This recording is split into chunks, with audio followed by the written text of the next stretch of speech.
There's a powerful new series coming to CBS on Sunday called The Red Line. It follows 3 families who are affected differently after one horrible incident. Noah Wyle plays a father who loses his husband in an act of violence. Aliyah Royale plays their daughter, who after the loss of her dad wants to meet her biological mom. Take a look. I'm the parent you've got. I want more family. We're gonna get through this. You can't possibly understand what I'm going through. I want someone who can. Do you think that I don't wake up every morning wishing it had been me? It would never have happened to you.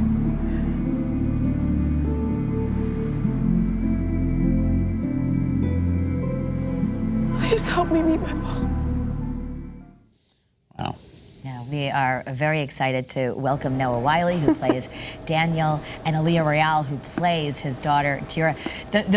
You know, here we are anchoring the news and watching, guys, all these promos. This show looks so powerful. Thank you. You might want to have a box of tissues handy when you watch this one, yep.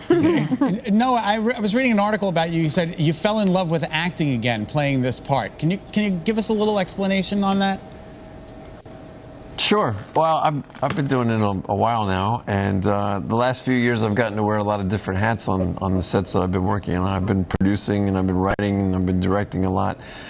And I think sometimes when you are involved in a lot of different things in your job, you have a tendency to go wide with your knowledge as opposed to deep. And I'd gotten out of the habit of going deep in my work as an actor, and this was the first time I'd been given a role in a long time that was challenging enough that it forced me to really focus. And in focusing, I got to sort of take something that was becoming slightly two-dimensional for me and rediscover what infinite possibilities there are and how three-dimensional it can be. So it was, as I go through my career, there's sort of moments where I feel like that was an epiphany. I think I'm starting to figure this thing out. And this show was the last one. That's cool. Thank you.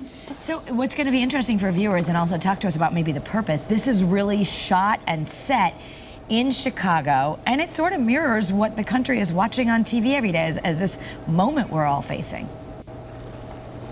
Absolutely. Chicago is the segregated city that is the perfect metaphor for America as a whole currently. And to talk about these issues in this time, it's the perfect climate for it. I think that people are most receptive nowadays for getting more information and for developing more empathy. You can only be afraid of what you don't know and don't understand, but if you're talking to each other and listening to each other, sharing stories and experiences, and hopefully people sharing how the Red Line made them feel and the issues portrayed on the show, there's no way things can't get better. I think this is fantastic that CBS is going to show 2 back-to-back segments, 2 back-to-back episodes on Sunday night, which is great. So I can kind of binge watch. Yeah, it's like binging. It's like binging, and over for the next 4 weeks, I know exactly where I'm going to be.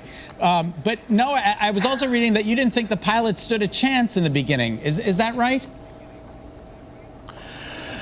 It's tricky subject matter, and it's not subject matter that CBS tackles quite often. You know, they don't really air, but I think what they recognized is that this is a piece that deserves to be part of the national conversation, and that CBS has an opportunity, as does NBC and ABC, to bring in the largest possible audience on any given night. So by almost going back to an old model of the mini-series that we all watched when we were kids, whether it was Roots or Holocaust, the idea that you can make an event out of something that's very contemporary and extremely well done on a high level and promote it and give it a prestige platform and put it after 60 Minutes on Sunday night, airing 2 hours each Sunday night so people can talk about it over the course of the month of May,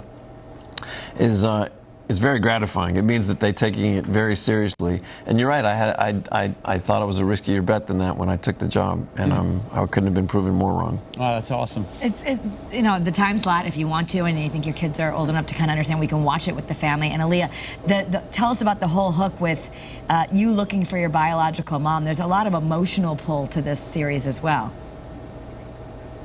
Absolutely. After our Calder Brennan household just being completely broken by the death of my father and his husband, there's this room for this conversation that really needs to be had that isn't necessarily one that Jira can have with Daniel. It has to be one that comes from another person of color, someone else who can explain this information in a way that it can make sense on that sort of level. So Jira's thinking, okay, who can I talk to that can make sense of this entire racial issue that I didn't know existed, and who can give me some of my identity back? And she's thinking, oh, I know who looks exactly like me, my birth mother. She has to be the person I can run to who can make all of this make sense. But the truth is, it's obviously so much more complicated than that, and hopefully we're all hoping that Jira comes to the conclusion that as much room as there is for a new family, there's also room for the family that raised her for 17 years.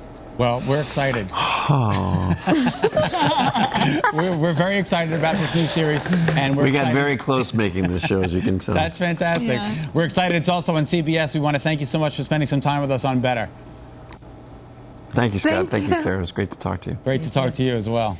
You can watch the premiere of The Red Line Sounds this great, Sunday. right? Yeah, and Oh the my promo God. is really, it's gripping. 8 o'clock right here on Channel 3. It looks like you're going to want to keep going.